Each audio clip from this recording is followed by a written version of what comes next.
ناظرین، پاکستان کی سیاست کے اندر تبدیلی کا عمل جاری ہے. نہ صرف پاکستان تحریک انصاف سے لوگ چھوڑ کے جا رہے ہیں بلکہ تحریک انصاف کی جو باقی ماندہ قیادت ہے اس کی طرف سے الزامات کا سلسلہ بھی جاری ہے.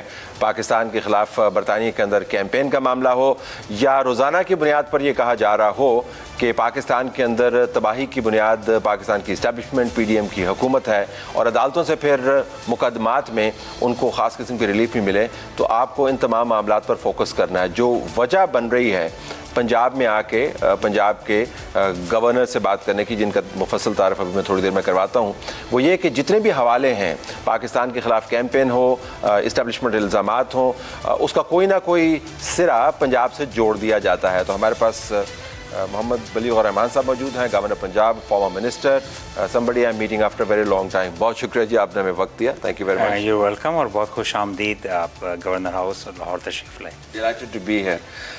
پاکستان کے خلاف جو کیمپین چل رہی ہے، آپ نے دیکھا ہوگا کہ لندن میں بھی انہوں نے ایک وین کے اوپر ویڈیوز چلوائیں اور اس کے بعد ٹویٹر اکاؤنٹ کو یوز کیا جا رہا ہے. امریکہ کے اندر آج مظاہرہ کروایا گیا اور اس کے اندر انسانی حقوق کی وائلیشن کی بات کرتے ہیں. انیویٹبلی جتنی بھی کیس سٹڈیز ہیں میں نے اٹھا کے دیکھا جس کو حوالے دیتے ہیں، ان کا تعلق پنجاب سے بنتا ہے. ان کے گھر کے معاملات ہوں، خواتین کی جیلوں کا معاملہ ہو، پولیس ایکسیس کا معاملہ ہو، وہ پنجاب فوکس زیادہ ہے. تو ایز گورنر آپ کو ڈز اٹ وری یو کہ یہ کیمپین جو ہے وہ بہت تیز ہو رہی ہے، پاکستان کے امیج کے لیے بری ہے، یا آپ کے خیال میں پریشانی کی ضرورت نہیں ہے؟ بسم اللہ الرحمن الرحیم.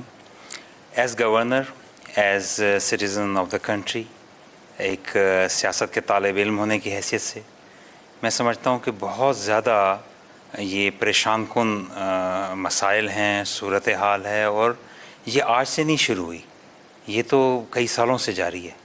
اور ایونچولی پاکستان کی عوام میں، لوگوں میں نفرت بھرنا، غصہ دلانا، نفرت انگیز تقاریر کرنا، اور پھر پوری دنیا میں پاکستان کا امیج ٹارنش کیا جاتا ہے جو اس کے اوپر.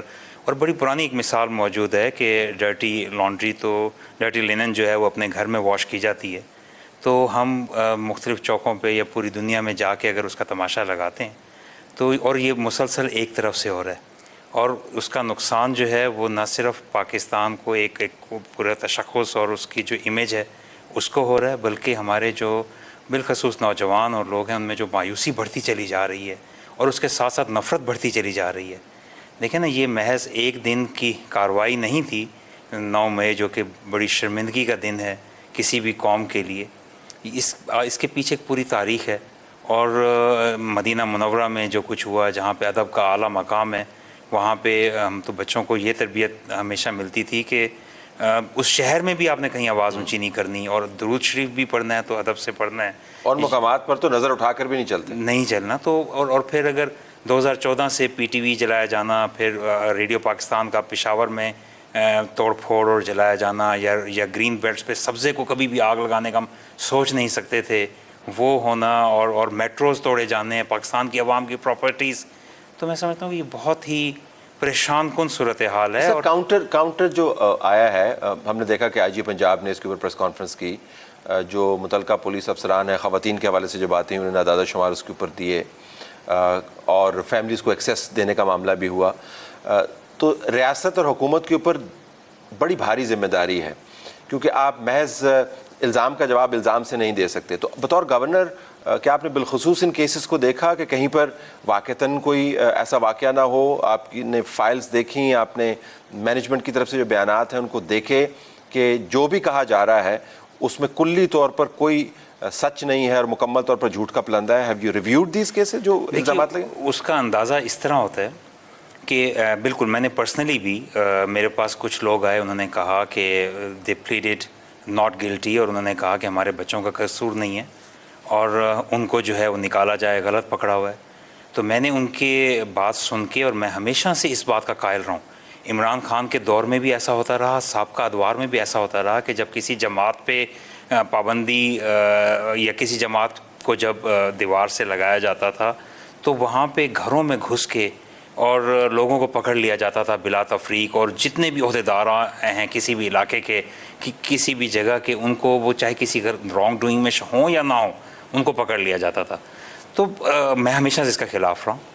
تو اب جب اس طرح کی صورتحال آئی اور مجھے یہ سن کے خوشی ہوئی کہ پاکستان میں یہ ڈیسائیڈ کیا گیا تھا اس دفعہ بالخصوص کہ کسی ناجائز کے ساتھ زیادتی نہیں کی جائے گی، لیکن جب کچھ لوگ آئے اور انہوں نے کہا کہ ہم ہر طرح یہ ذمہ داری آپ سے کہہ رہے ہیں کہ ہمارا بچہ اس رانگ ڈوئنگ میں نہیں تھا، تو میں نے کچھ موقعوں پہ آئی جی پنجاب سے رپورٹ طلب کی. انہوں نے مجھے تصاویر اور ویڈیوز بھیجی ان لوگوں کے. جب ان کے میں نے گھر والوں کو دکھایا تو انہوں نے کہا واقعی ہمیں یہ اندازہ نہیں تھا.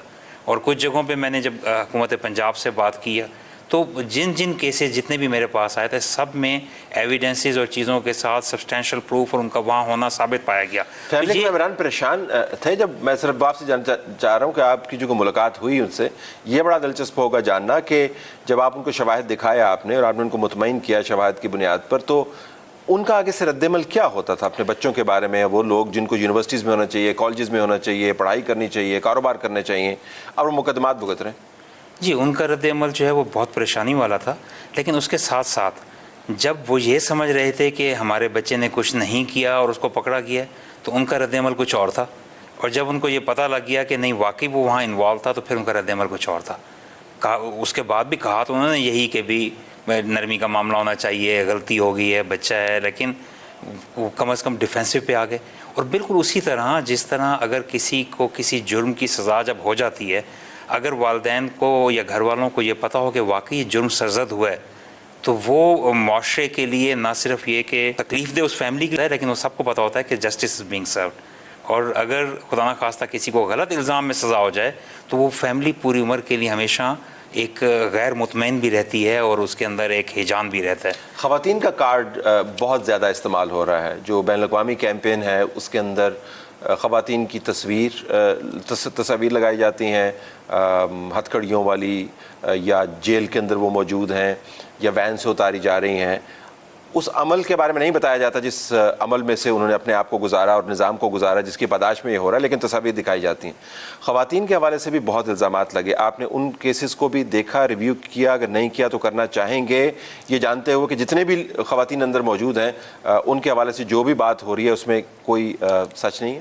خواتین کا میں نے اتفاق سے کسی پرٹیکولر خاتون کا تو میں نے کوئی رپورٹ طلب نہیں کی یا آفیشیل سے نہیں پوچھا، لیکن یہ ضرور ہوا کہ کچھ خواتین کے بارے میں ایک طرف سے ان کے الزامات سنے اور دوسری طرف پھر شام کو ہی سوشل میڈیا پہ ویڈیو نظر آ گئی جس میں وہ خاتون جب پیش ہو رہی تھی عدالت میں تو کسی صحافی نے سوال کر دیا کہ آپ کے ساتھ کوئی غلط سلوک تو نہیں ہو رہا، تو انہوں نے کہا کہ غلط سلوک تو یہی ہے کہ ہمیں گرفتار کر لیا گیا ہے، لیکن ہمارا جو حصہ ہے جہاں پہ ہم خواتین رکھے ہوئے ہیں وہاں تو کوئی مرد بھی داخل نہیں ہو سکتا اور ہماری اس لحاظ سے ہماری عزت اور احترام کے اوپر کوئی کمی نہیں آ رہی.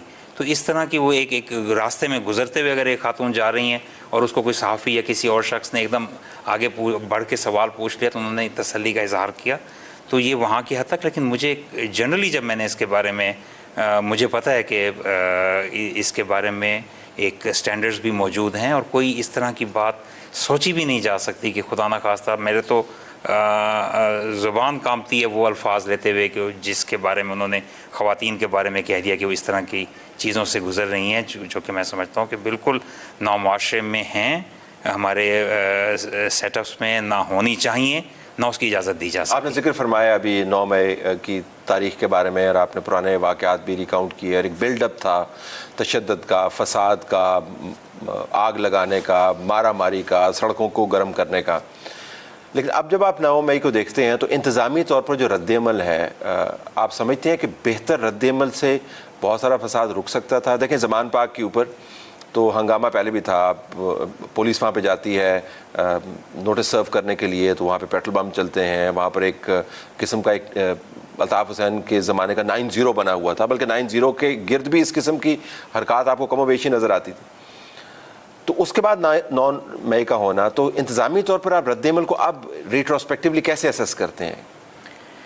دیکھیے اس وقت رد عمل جو تھا وہ بڑا سائملٹینیس تھا.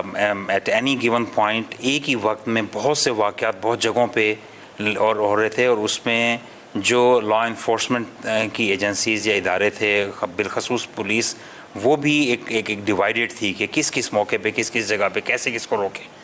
اور دوسری بات یہ کہ فوج کا شاید وہ کسی مجھے نہیں پتا، میں نے ان سے بات نہیں کی، if I have to guess تو شاید وہ کسی اشارے کے منتظر تھے اور ان کو کوئی ایسا کہا نہیں گیا تھا، کیونکہ یہ باتیں بھی سننے کو ملیں کہ کچھ اہم افسران یہ کہتے پائے گئے کہ ہمارے اپنے لوگ ہیں تو اپنے لوگوں کے خلاف we won't go hard on them. تو لیکن ایٹ دا سیم ٹائم آپ یہ دیکھیے کہ یہ جو کچھ ہوا، اب مثال کے طور پہ یہ گورنر ہاؤس ہے. میں تو یہاں بڑا عارضی طور پہ، نہ زندگی کا پتہ نہ ان عہدوں کا پتہ. مجھ سے پہلے گورنر صرف 5 ہفتے یہاں رہے، تو ہم عارضی طور پہ یہاں ہیں. لیکن پی ٹی آئی کا جب دور تھا پنجاب میں، کوئی 4 دفعہ اس گورنر ہاؤس پہ حملہ ہوا. اس حملے میں ایک دفعہ تو جو پی ٹی آئی کے پروٹیسٹرز تھے وہ جلتے ٹائروں کے ساتھ جو ہے وہ گیٹ تک آ گئے، اور گیٹ سے انہوں نے ٹائر اندر پھینکے، گیٹ کے اوپر سارے کیمراز اور چیزیں توڑ دیں اور گیٹ کے اوپر بھی چڑھ گئے. تو میں اس وقت یہاں پہ کھڑا ہو کے میں نے کہا کہ یہ ایک تاریخی گورنر ہاؤس ہے اور یہ پاکستان کی عوام کی ملکیت ہے. یہاں پہ شاہکار تصاویر سے لے کے، اور یہ بلڈنگ اٹ سیلف، اس کا سب سے پرانا حصہ 450 سال پرانا ہے. اٹ ہیز اے ہسٹری، اور آخری حصہ 1910 میں لیٹسٹ تھا، ورنہ اس سے پہلے اس کی ایکسپینشن 1890 تک ہوئی ہے. تو یہ ایک تاریخ ہے اس کے اندر. تو اگر میں یہاں پہ 2 بھی شرارتی شخص آ کے اندر آگ لگا دیں جن کے پاس ہاتھ میں ماچس ہو، تو وہ جنگل میں بندر کے ہاتھ ماچس والی مثال ہوگی. اور گیٹ کو تو انہوں نے آگ لگا دی تھی. گیٹ کو انہوں نے آگ لگا دی تھی، اور انہوں نے کافی نقصان بھی کیا تھا باقی چیزوں کا، اور اٹیک بھرپور کوشش بھی کی تھی اندر آنے کی. تو لیکن اس دفعہ جب کہیں پہ وفاقی حکومت میں یا کہیں پہ پتہ بھی ہلتا تھا تو ان کا غصہ گورنر ہاؤس پہ نکلتا تھا، گورنر ہاؤس کے اوپر اٹیک ہوتا تھا، گورنر ہاؤس کے باہر جو ہے. اس دفعہ اس دن گورنر ہاؤس کوئی نہیں آیا. اگلے دن آئے لیکن اس دن نہیں آئے. اس دن سیدھا ہر کسی کو اپنی منزل معلوم تھی. تو آپ کا خیال ہے کہ یہ مکمل طور پر ٹارگٹ سلیکٹ کیا گیا تھا؟ دیکھیے ٹارگٹ سلیکٹ کیے گئے تھے. یہ میں اپنے آپ سے جب پوچھتا ہوں تو مجھے اپنے جواب تو اپنے اندر سے یہی ملتا ہے کہ یہ محض اتفاق نہیں ہو سکتا کہ اسی وقت جو ہے گورنر ہاؤس جس پہ ہر غصہ نکل رہا ہوتا تھا اس کی بجائے کہیں اور لوگ جا رہے ہیں. جناح ہاؤس پہ جا رہے ہیں، قلعہ بالا حصار میں جا رہے ہیں، کوئٹہ میں کہاں جا رہے ہیں، سرگودا میں اور پاکستان ایئر فورس بیس پہ کیسے جا رہے ہیں. تو کیا یہ محض حسن اتفاق ہے کہ ہر شہر میں شہداء کی یادگاروں پہ جا رہے ہیں، اور بڑا ٹارگیٹڈ تھا. اور آپ کئی سوشل میڈیا پہ، اخباروں میں اور مختلف ریلیزز کے ذریعے، پنجاب پولیس کی آئی جی کے بیانات کے ذریعے صاف پتہ لگا کہ مختلف لوگ جن کو نام کے ساتھ، تصاویر کے ساتھ، ویڈیو کے ساتھ دیکھتا پایا گیا کہ وہ بار بار ڈائریکٹ کر رہے تھے اس طرف جاؤ، اس طرف جاؤ، اس طرف جاؤ، ادھر جاؤ. تو یہ محض اتفاق نہیں ہو سکتا.